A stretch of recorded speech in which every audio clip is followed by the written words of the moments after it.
5, 4, 3, 2, 1, and liftoff of the Space Shuttle Discovery with the Hubble Space Telescope, our window on the universe. Em 24 de abril de 1990, a rede de TV americana CBS transmitia um feito histórico. A humanidade abriu uma janela para o universo com o lançamento do telescópio espacial Hubble, que aos trancos e barrancos segue vivo até hoje, produzindo muito conhecimento científico e imagens incríveis, até mesmo de galáxias jamais antes alcançadas, a milhões de anos-luz da Terra. De planetas aqui pertinho, às galáxias mais distantes. De estrelas em formação a outras que morrem. Mas essa história pode ficar bem mais interessante agora, em 25 de dezembro. Está previsto para o dia do Natal o lançamento do telescópio espacial James Webb, no Porto Espacial de Kourou, na Guiana Francesa. Foram 10 anos de planejamento, outros 20 de construção e um investimento de 10 bilhões de dólares da NASA e da Agência Espacial Europeia. Dentro de 6 meses, se tudo der certo, ele estará a 1,5 milhão de quilômetros da Terra contra 600 quilômetros de distância do Hubble. Seus olhos foram projetados para ver em infravermelho e, principalmente, ele é muito maior.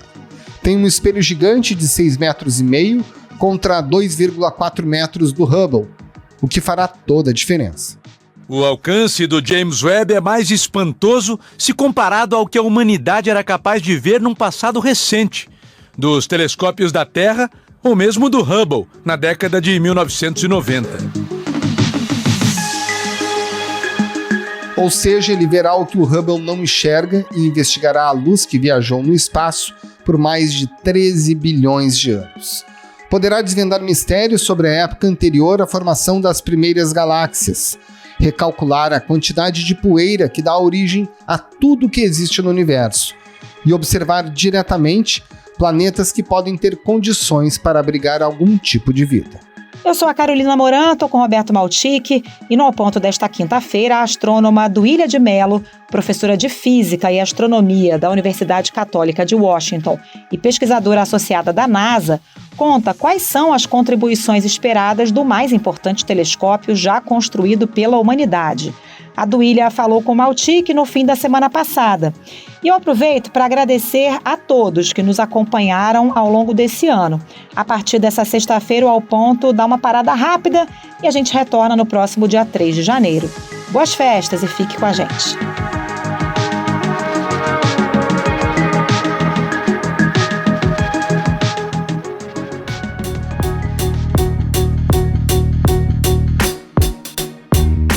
Professora Duília de Mello, as pessoas chamam o James Webb de sucessor do Hubble, que você conhece muito bem, trabalha com ele, manipula imagens que são geradas pelo Hubble, mas as diferenças entre esses dois telescópios são muito grandes, a começar pela distância. O James Webb estará a 1,5 milhão de quilômetros da Terra, o Hubble está logo aqui, poucas centenas de quilômetros de distância. É pouco chamá-lo apenas de sucessor do Hubble? Olha, Roberto, realmente eu não gosto de chamar o James Webb de sucessor do Hubble, porque ele é diferente do Hubble, né? Um sucessor seria um telescópio que tomaria o lugar do Hubble, né? E ninguém nunca vai tomar o lugar do Hubble, né? Porque o Hubble é único, né? Mas o James Webb, ele é diferente. Ele, por exemplo, vai estar a essa distância muito maior da Terra por causa também das diferenças, né? Porque James Webb é um telescópio infravermelho que vai operar apenas com os detetores infravermelhos, coisa que o Hubble não faz, e por isso, então, ele tem que estar lá longe, bem longe do Sol, porque os instrumentos têm que ficar a baixas temperaturas, né? We're actually going at 11 Kelvin, which is 11 degrees Celsius, essentially, above absolute zero, so the absolute coldest that we can get to. Então, ele não é um sucessor do Hubble, ele é um Hubble diferente. E é um Hubble diferente que traz o que de diferente? Então, ele sendo um telescópio infravermelho, ele tem uma coisa que o Hubble não tem, né? Primeiro, não só que ele detecta a luz infravermelho aqui da nossa galáxia, dos objetos da nossa galáxia, como também ele vai detectar a luz visível, mas dos objetos muito distantes. Então, quando a gente aponta para o Hubble, para os objetos muito distantes, a gente não está vendo a luz visível, a gente está vendo a luz ultravioleta, porque o Hubble ele é um telescópio da luz visível, mas como o universo está se expandindo, acontece o que a gente chama de efeito Doppler. Então, a luz ela é deslocada para a direção do vermelho. Então, a luz visível ela é deslocada para o infravermelho. E a luz ultravioleta é deslocada para a luz visível. Então, com o Hubble, a gente observa a luz ultravioleta no visível. Já com James Webb, a gente vai observar a luz visível deslocada para o infravermelho. Então a gente vai ver, por exemplo, as galáxias que a gente nunca viu antes.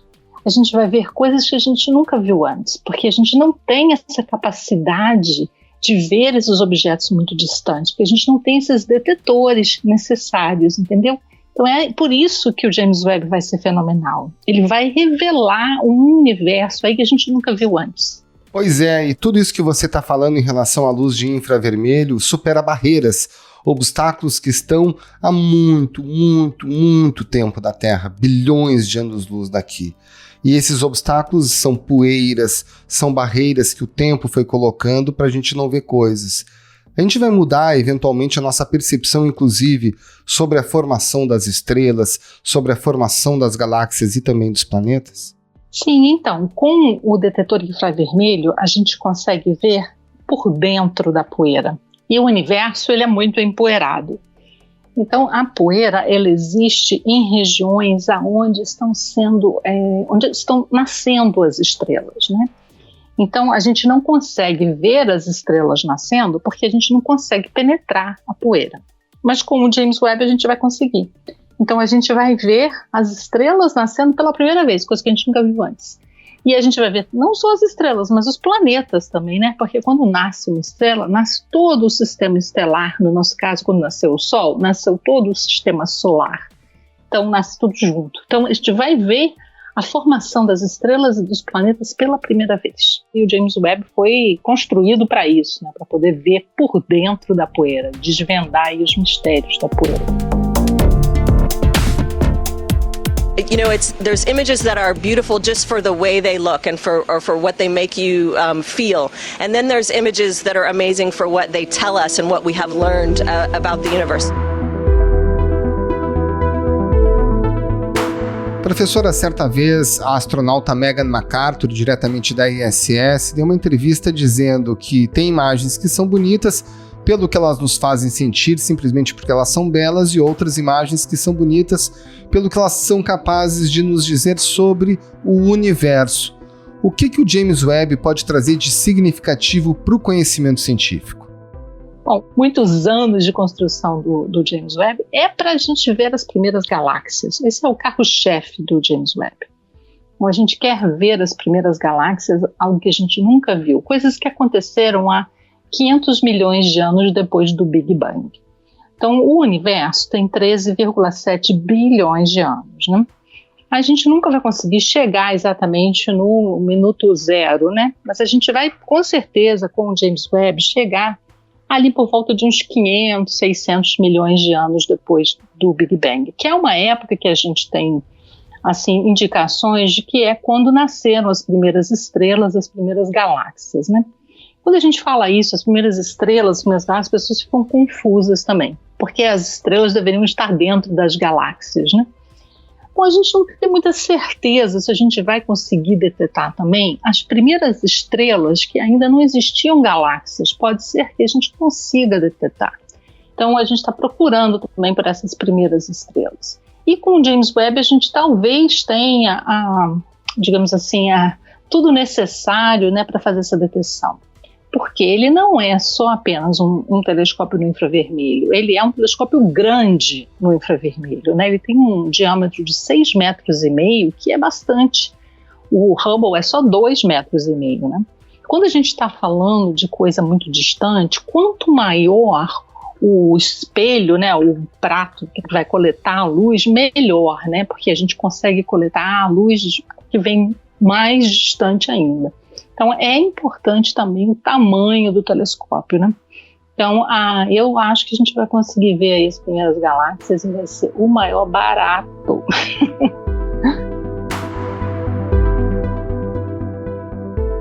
Agora, também tem um outro mistério da ciência, para além das primeiras estrelas e galáxias, que é o funcionamento desses buracos negros gigantescos no centro das galáxias. Em que medida que o James Webb também vai aprofundar o nosso conhecimento sobre isso? Pois é, nós estamos assim, super emocionados também com essa história que a gente vai conseguir ver os buracos negros supermassivos em formação dentro das galáxias, né? Então a gente sabe que as galáxias, quando a gente olha as galáxias ao nosso redor, né? Elas, galáxias grandes, elas possuem buracos negros supermassivos no interior delas, hein? Então como que se formam esses buracos negros supermassivos? A gente não tem muita certeza de como isso acontece, né?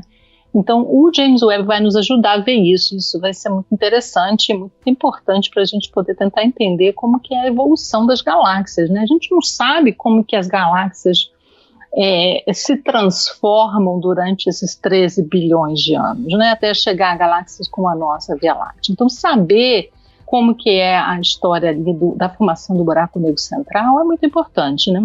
Nos últimos anos, os astrônomos, como a senhora, mergulharam nessa pesquisa dos chamados exoplanetas, né, os planetas que estão fora do sistema solar e que eles podem orbitar as chamadas zonas habitáveis das próprias estrelas, ou seja, dos seus sóis, né? Assim, a temperatura e a pressão atmosférica na superfície do planeta serão adequadas para que formas de vida simples comecem a evoluir. O James Webb terá algum tipo de papel nesse tipo de pesquisa? Com certeza, porque o James Webb tem o que a gente chama um coronógrafo, e o coronógrafo ele tampa a estrela que a gente está estudando. E por que tampar é bom a estrela? Porque os planetas estão ao redor, né? Então aí a gente consegue ofuscar, né, a luz da estrela e aí observar os planetas que estão ao redor. E a ideia é estudar a composição química desses planetas, né? Esses planetas, se tiverem atmosfera, por exemplo, a gente vai ver indícios de elementos típicos de planeta como a atmosfera, como a Terra, né?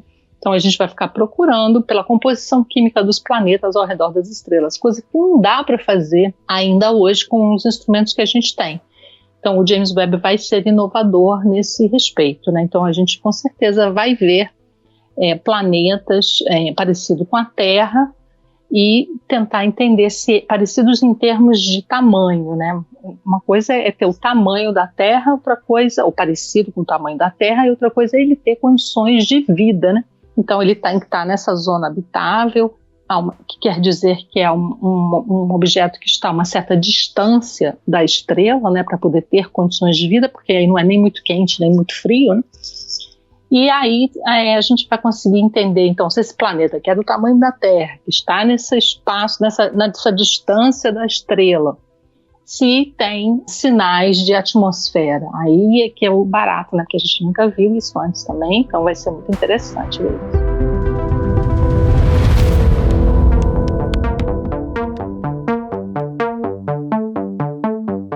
Bom, falando agora de estrutura e de complexidade de missão, né? No caso do Hubble, a gente teve uma questão incrível que aconteceu alguns anos atrás, né? O Hubble tinha um problema estrutural na imagem que ele produzia. Houve um concerto bem sucedido no espaço, talvez uma das missões mais incríveis, mais difíceis da história da humanidade no espaço. No caso do James Webb, considerando essa distância enorme que ele estará da Terra, tem conserto, ajuste possível? Ou depois que ele for lançado já era? Depois que ele foi lançado já era, infelizmente, né? Vamos lembrar que o Hubble ele foi construído para ir dentro do ônibus espacial. Ele foi um projeto feito em conjunto com o ônibus espacial. Inclusive, os dois projetos eram o projeto mais importante da NASA depois da missão Apollo, né? Então, depois de pousar na Lua, a NASA focou nisso, focou no telescópio espacial que seria lançado por um ônibus espacial e numa frota de ônibus espaciais, né? E aí não demos sorte, né? Deu azar e deu sorte, né? Deu azar que o espelho estava com problema, né? Então o telescópio estava fora de foco, e deu sorte que tinha os ônibus espaciais, então a gente pôde fazer o concerto do Hubble, né? E os astronautas subiram 5 vezes ao Hubble para consertar, para fazer um upgrade, para trocar computador, para trocar painel solar, para trocar câmera. Foi feito todo, o Hubble ele foi recalchutado várias vezes, 5 vezes. Em sucessivas visitas, os astronautas trocaram as lentes e o telescópio espacial acabou se tornando o maior sucesso da NASA, depois da chegada do homem à Lua.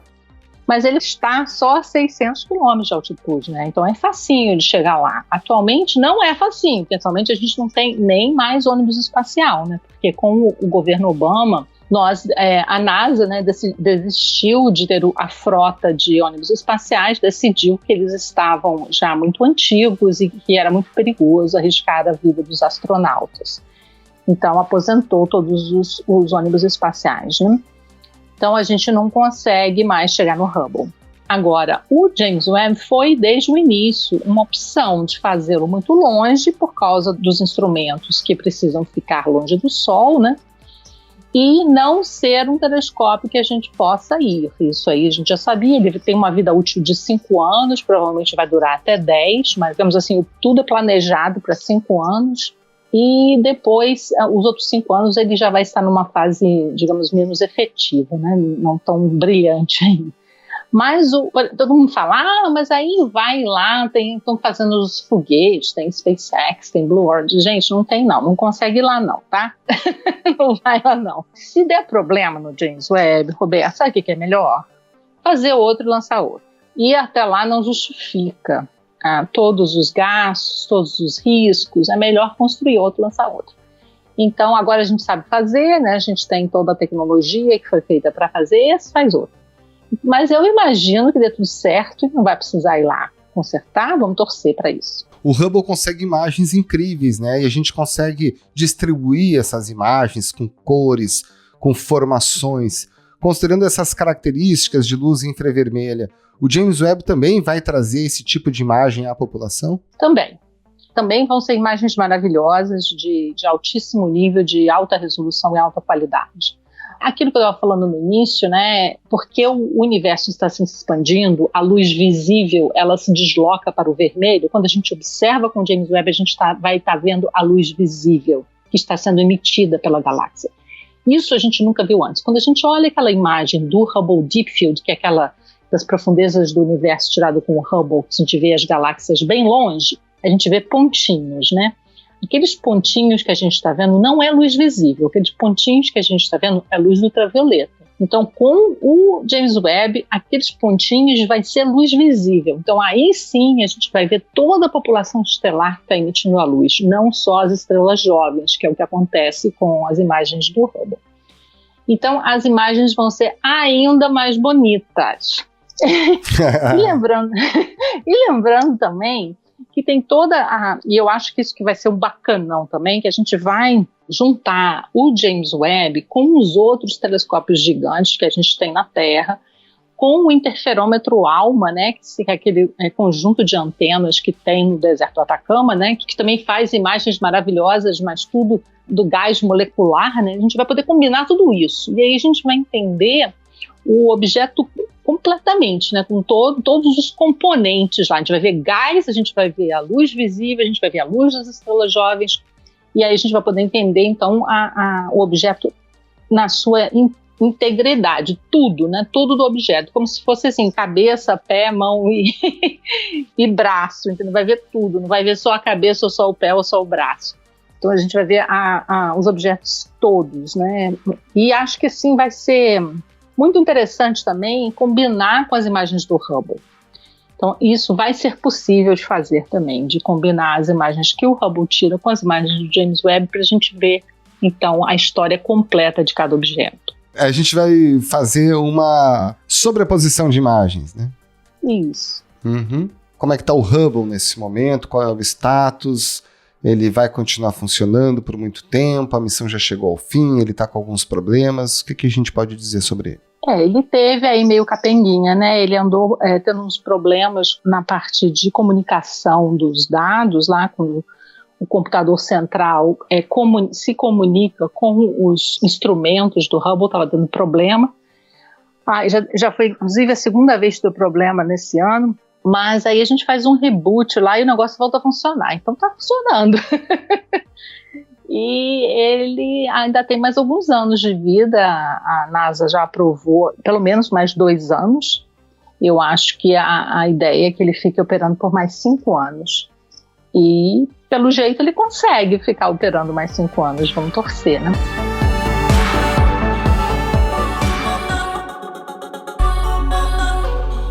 Bom, a gente está aqui conversando com a expectativa do lançamento do James Webb no dia 24, véspera do Natal. A gente não sabe se essa data vai ser cumprida ou não, que a gente sabe que é um lançamento que começa normal, como qualquer outro, e vai terminar super complexo, né? Depois lá, quando ele já estiver chegando no ponto dele, ele vai aos poucos abrindo parte a parte para tudo dar certo, né?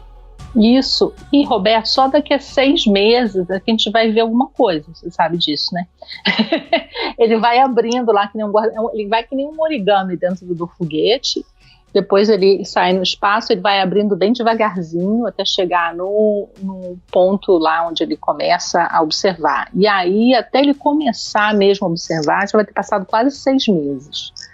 Então, a gente vai estar fazendo testes, né? O pessoal do James Webb, da equipe, né? Tá muito, assim, entusiasmada com isso e também muito ansiosa para ver tudo, né? Mas vai demorar ainda um pouco. Então, só no meados de 2022 é que realmente a gente vai começar a ver as coisas, vai começar a sair as imagens, né? Na mídia e tudo mais.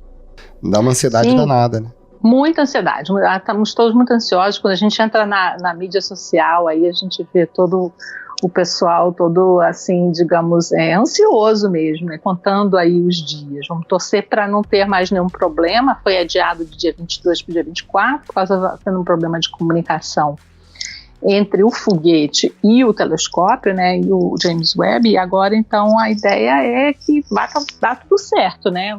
Torcer também para o tempo lá nas Guianas Francesas ficar estável, né, e não ter muitas chuvas, né? Vamos torcer para dar tudo certo, para a gente conseguir lançar nessa janela. Professora Aduília de Mello, muito obrigado pela sua participação aqui no Ao Ponto. Um Feliz Natal e tomara que a senhora consiga aproveitar bastante as imagens que vão ser geradas pelo James Webb. Muito obrigada, Roberto. Estamos todos aqui muito ansiosos. Será o melhor presente de Natal.